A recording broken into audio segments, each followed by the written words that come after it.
You're watching ABC 36 on your side. News at 5. Good evening, America Bivens. And I'm Paxton Boyd. Thanks for joining us. A 5-year-old accidentally shot and killed by another child last night in McKee is another reminder about the importance of gun safety. Kentucky State Police says it happened at a home in Jackson County after a 7-year-old shot a 5-year-old. ABC 36's Anna Medina spoke with an armory on gun safety tips as well as the different types of locks for firearms. She joins us with tonight's story of 5. Anna?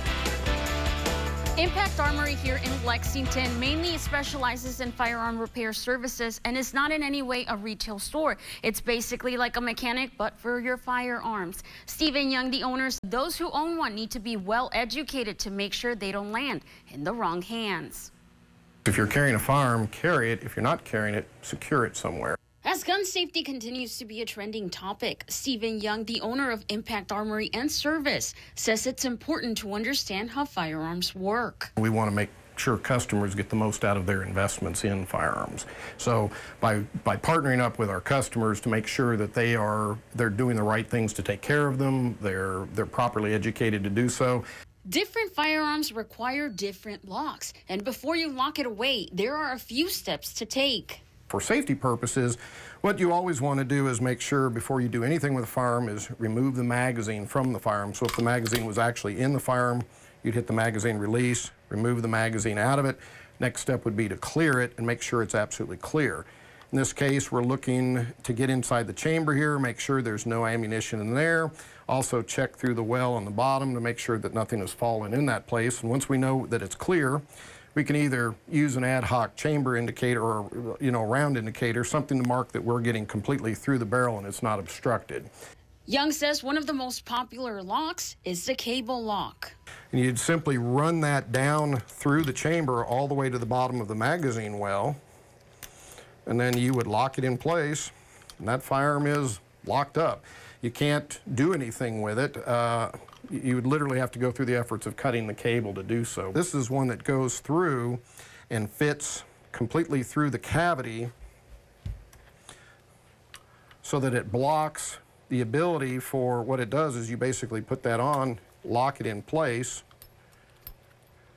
remove the key, give it a good squeeze, and now it's very much locked in place. Also stressing that the lock is only there to slow someone down. They're not going to guarantee that they can't be breached in some way, shape, or form, but you truly have to want it really bad if you're going to go through that process of damaging your firearm. Another important tip, Young says, to also lock up your ammunition separately from your gun and do not store your firearm under a bed, mattress, or an unlocked drawer. For now, Anna Medina, ABC 36 on your side.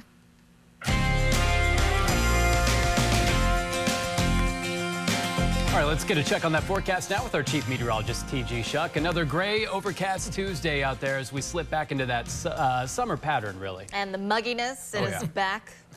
Yeah, we had a little tease of it yesterday. You really feel it again this afternoon. Yeah. Mainly overcast, but we did have a few breaks of sunshine, breaks in the clouds, and that allowed temperatures to actually spike up into the low 80s here in the Bluegrass primarily. Now, that area of low pressure, which was over west central Kentucky 24 hours ago, is now over East Tennessee. So really areas south of I-64. That's been the more favored area for scattered showers and thunderstorms to develop. And, of course, being on the north side of the low, everything's going against the grain. It's moving east to west as opposed to west to east like we typically see. So this stuff is actually moving away from Irvin and toward, say, Waco and eastern Madison County and toward Richmond, also down into northern Jackson County. And then we got scattered showers and storms dotting the landscape through southern and now into southeastern counties, southeastern Kentucky. Some of the counties down there, some localized heavier rain, as you see, to go along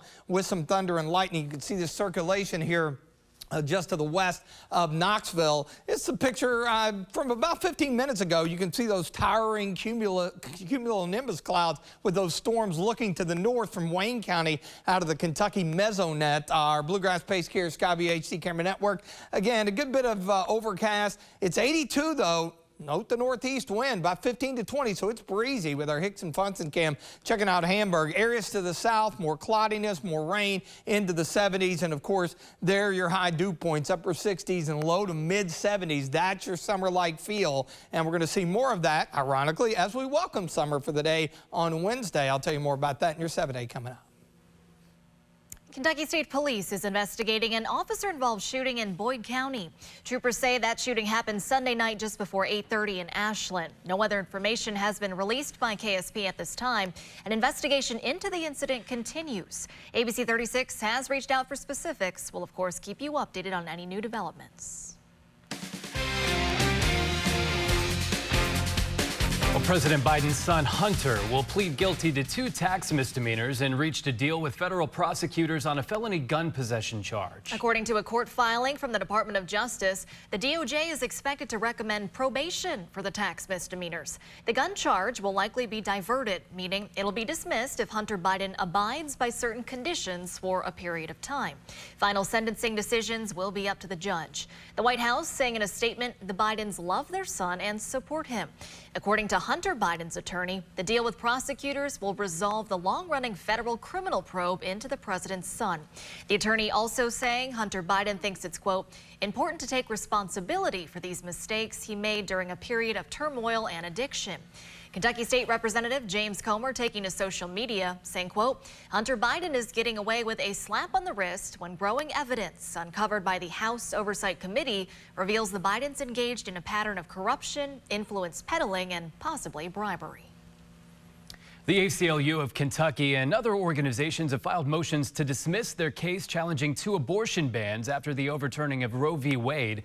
Comes after the Kentucky Supreme Court issued a ruling that takes away health care providers' ability to defend the rights of their patients. In a statement released today, the group says in part, quote, numerous obstacles stand in the way of patients coming forward to participate in litigation. We remain open to hearing from patients who are in Kentucky and need to access an abortion. Those patients can pursue a challenge to complete the ban and 6-week abortion ban and help restore abortion access in the Commonwealth. ACLU Kentucky says it's now looking to hear from patients who need access to abortion and could be plaintiffs in a potential lawsuit challenging the law. 24 people arrested in a drug roundup in Laurel County following an ongoing investigation.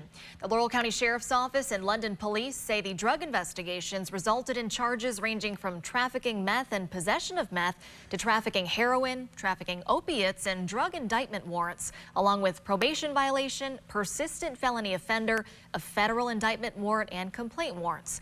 Those arrested range in age from 26 to 66 and were booked in the Laurel County Detention Center. The Laurel County Drug Interdiction Task Force continues to investigate and says more arrests are expected. Lexington has a new affordable housing option. City leaders gathering at the Alcove at Russell this morning for a ribbon-cutting ceremony. ABC 36's Jane Davenport was there and has more. I am outside of the Alcove at Russell, where a 202-unit affordable housing development has just become available. This development represents a $46 million investment to the area. It is located in Lexington's Winburn neighborhood. Mayor Gordon says she is glad to see the new development, as affordable housing is a pressing need in our city. As of right now, the Alcove is more than 26% occupied. Reporting live, I'm Jane Davenport, ABC 36, on your side. Well, the first resident moved in March of this year. Working families who earn up to 60% of the area median income or up to $53,580 annually for a family of 4 qualify. You can find more information by clicking on this web story at WTVQ.com.